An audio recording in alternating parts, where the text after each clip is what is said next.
سرکار سیدی اعلی حضرت فاضل بریلوی رضی اللہ تبارک و تعالیٰ کی تعلیمات یہ آج بہت اہم ضرورت ہے،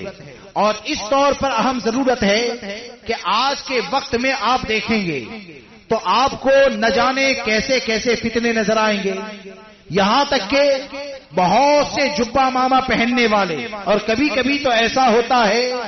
کہ مسلک اعلی حضرت کا نعرہ لگانے والے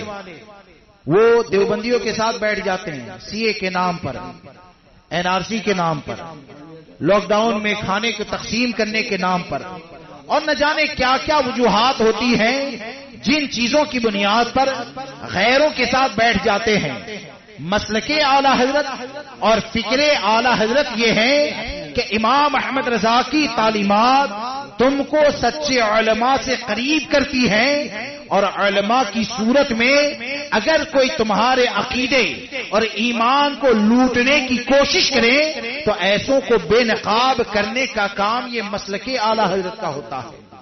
آج لوگ کنفیوژن میں ہے نا، آج لوگ کیا کہتے ہیں کہ لوگوں کا معاملہ یہ ہے کہ جیسے، اور یاد رکھیں علماء کا ادب کریں، جو سچے علماء ہیں نا ان کا ادب کریں، بلکہ میں تو یہ کہتا ہوں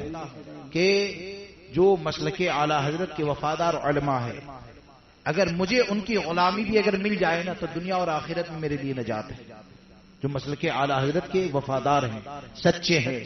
لیکن آج لوگ جو پریشان ہیں، کنفیوژن میں ہیں، وہ کہاں ہوتا ہے کہ جیسے کہ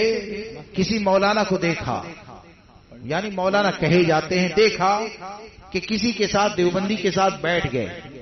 تو دیوبندی کے ساتھ جب وہ بیٹھ گئے نا تو اب لوگ یہ کہتے ہیں کہ ارے مولانا آپ ہی سچے ہیں، فلاں مولانا نہیں ہے، وہ تو دیوبندی کے ساتھ بیٹھ گیا۔ اس بات کو یاد رکھیں کہ ایک مولانا نہیں، ہزاروں کہے جانے والے مولانا اگر دیوبندی کے ساتھ بیٹھ جائے نا تو ان کے مقابلے میں یا ان کے جواب میں صرف ہمارے آقا کا یہ فرمان کافی ہے، ایاکم وایاہم لا یضلونکم ولا یفتنونکم، کہ تم ان سے دور رہو، ان کو اپنوں سے دور رکھو، کہیں وہ تم کو گمراہ نہ کر دے، کہیں وہ تم کو فتنے میں نہ ڈال دے۔ جب ہمارے آقا نے فرما دیا دور رہنے کا، دور و نفور رہنے کا حکم دیا،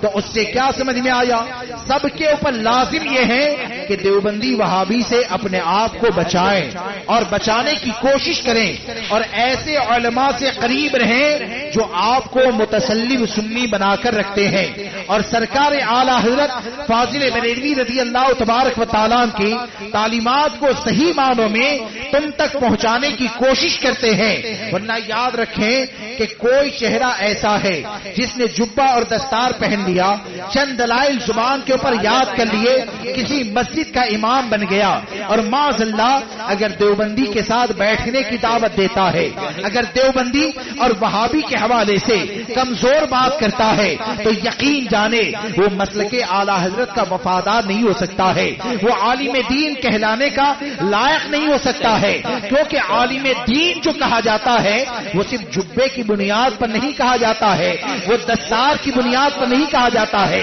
بلکہ عالم دین ہونے کا جو صحیح معنوں میں حق ادا کرتا ہے تو اس کا معاملہ یہ ہوتا ہے کہ وہ ہمیشہ شریعت مطہرہ پر عمل بھی کرتا ہے اور عمل کروانے کی کوشش کرتا ہے۔